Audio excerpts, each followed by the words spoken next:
Tasmania's public service has a culture of jobs for mates and should be cleaned up to prevent further allegations of nepotism, according to a governance expert. The state's Auditor General, Rod Whitehead, is considering referring the appointment of 3 senior Tasmanian public servants to the Integrity Commission after he uncovered conflicts of interest had not been reported or managed.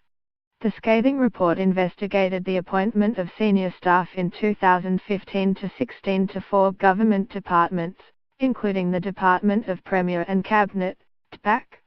Mr. Whitehead also noted his previous recommendations to improve transparency in recruitment processes had been ignored. Associate Professor of Public and Environmental Policy at the University of Tasmania, Kate Crowley, said the government must take steps to clean up the public service. The problem is, it seems there is a culture of jobs for mates, because we can't prove otherwise, she said. A lot of this is not transparent, there's a lot of documentation missing, things aren't appearing in the government gazettes, reports aren't being written. Professor Crowley said it was impossible to know how widespread the problem of nepotism was.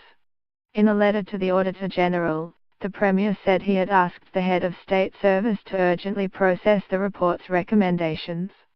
Mr. Hodgman did not respond to specific questions from the ABC regarding the report on the State Service.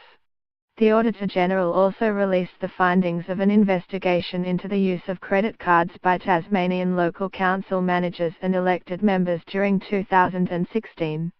It found examples of credit cards used to make purchases that were not consistent with responsible expenditure of public funds.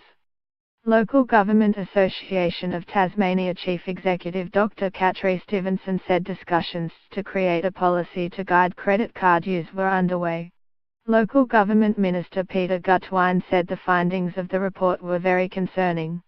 The government will immediately begin working with the local government sector to implement all of the recommendations.